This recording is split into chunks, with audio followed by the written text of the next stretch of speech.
Firebrand Shiite cleric Muqtada al-Sadr's surprising lead in Iraq's May 12 parliamentary elections has raised alarm in Tehran. The Iranian press expressed the concern that Sadr would seek to undercut the Islamic Republic's influence in Iraq by marginalizing Iran's allies and allowing regional Sunni countries, particularly Saudi Arabia, to make inroads into Iraqi politics and economy at the expense of Tehran's interests. Sadr's strong performance on the ballot day prompted Major General Qassem So, the commander of Iran's elite Quds force, to immediately travel to Baghdad, in an apparent effort to pull together a broader alliance between Iran's Shiite allies and other willing parties for a coalition government amenable to the Islamic Republic. In contrast, officials and media outlets in regional Sunni Arab countries were cautiously optimistic that Sadr's victory might result in a non-sectarian, inclusive government in Baghdad that will strengthen Iraq's sovereignty and independence and reverse Iran's growing damaging influence in the country. Sadr's challenge to Iran. The victory by Sadr's Sayroun coalition took many in Tehran by surprise.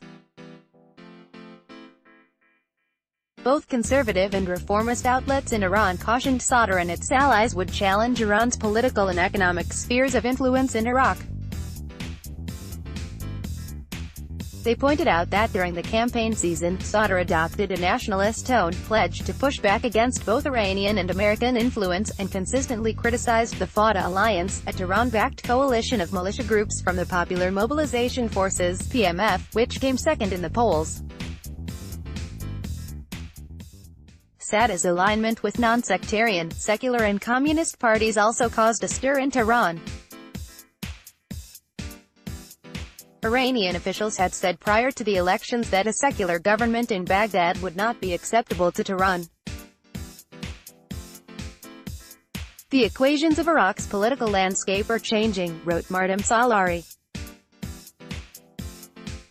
The reformist outlet further warned that Sadr's electoral earthquake, and his followers' anti-Iran slogans during election rallies, indicate that anti-Iran plots are underway in Iraq. Echoing a similar concern, Khorasan Daily argued that Sadr might end the balancing foreign policy approach of Prime Minister Haider al-Abadi, and through his influence in the next cabinet and parliament, he would steer Iraq closer to Washington and its regional Sunni allies. Sadr is a critic of Iran and has included secular and civil society movements in his coalition.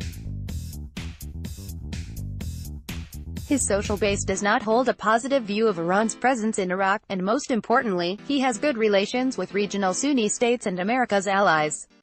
The article in Khorasan, however, cautions that if Tehran tries to exclude Sadr in the next government, the populist cleric and his followers will grow even more antagonistic toward Iran in the future. Conservative Daily Fair wrote that the Sadr's victory could be a turning point for Iran's role in Iraq. It pointed out that Sadr already aroused anti-Iran sentiments inside Iraq during the election campaign. Fear of Saudi influence. Some in Iran also assumed that Washington and Riyadh facilitated Sadr's victory in the polls. Sabah Zanganeh, an Iranian analyst of Middle Eastern affairs, told Shia News that the United States had done extensive planning to shape the Iraqi elections as part of a broader strategy to push back against Iranian influence in Iraq. America's presence and role in the next Iraqi government will weaken the al-Shabi, PMF, and forces that believe in Iraqi independence from American policies, he added. Sadr's high-profile visits to Saudi Arabia and the United Arab Emirates last year and his call on Sunni Arab states to cultivate closer diplomatic and economic ties with Iraq had already worried Tehran, and with Sadr now potentially the kingmaker, many in Tehran are concerned that Riyadh will now use the opportunity to deepen its influence not only in Iraq's Sunni regions but also in the Shiite heartlands of Najaf and Karbala, posing a serious challenge to Iran. Iqtisad News, a business-focused reformist publication, claimed that Sadr's decision not to form a coalition with the Iranian-backed Fatah alliance and former Prime Minister Nouri al-Maliki's bloc is part of a Saudi agenda in Iraq. Likewise, conservative Daily Aleph wrote that Riyadh is seeking to divide the Iraqi Shiites and change the power dynamics in the country through the Sadr bloc. Will Riyadh's efforts through Sadr pay off? Asked Aleph in an editorial titled Muqtada al-Sadr's Game in Saudi Field. Iran's failure, but some Iranian analysts called for patience, pointing out that Sadd's victory on the ballot day will not necessarily translate into a dominant political power, as other parties may manage to unite and set up a government without him. Others also emphasized that Sadr is not Iran's enemy and that he shares Tehran's position that American troops should leave Iraq. Hassan Danayfar, a Quds Force official who served as ambassador to Iraq from 2010 to 2017, for example, said it was not yet clear whether Sadr would try to distance Iraq from Iran or cultivate closer ties with Washington and its regional allies. One or two trips cannot alter the core principles of an individual or movement, he said in an interview with Undercut Daily, referring to Sadr's visit to Riyadh. Iraq's parties are particularly sophisticated. What's clear is that the party that America supported has not succeeded, he added, referring to Abadi's Nasser bloc. The Americans are having deliberations about Muqtada al-Sadr. The reality is that the Sadr movement has always opposed the American occupation and military presence in Iraq, he added. According to Danayfar, the Iraqi election results were positive for Iran. He pointed out that the number of parliamentary seats won by Iran's militia allies within the Fatah alliance increased fivefold in this election compared to the 2014 polls. He also emphasized that Iran maintains close relations with all Iraqi parties and argued that the Sadr bloc may even be willing to form a coalition government with the Fatah alliance and Maliki's state of law bloc, a scenario many analysts see as unlikely. Optimism in Sunni Arab countries. Officials and media outlets in Sunni Gulf countries, however, welcomed Sadd's victory and expressed the hope that Sadr would restrain Iran's growing influence in the Arab country.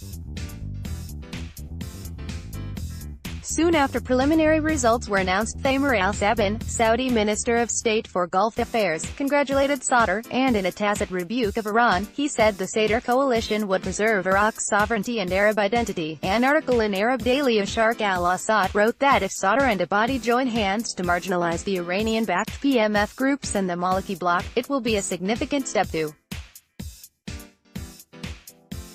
improve governance, curb corruption and reduce foreign meddling in Iraq. An Egyptian journalist wrote that Sunni Arab states scored a golden goal against Iran at the Iraqi stadium.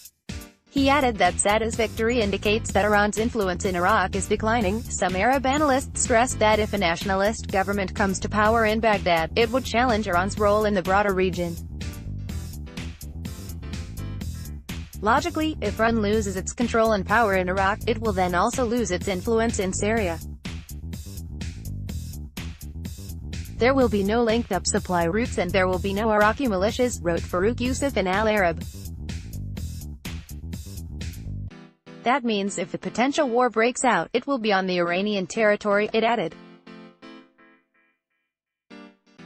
Iran's meddling. Soleimani's trip to Iraq raised the concern among officials of Sadd's coalition that Tehran is trying to bring together a broad coalition under the leadership of Hadi al-Amiri, the head of the powerful Badr organization and leader of the Fatah alliance.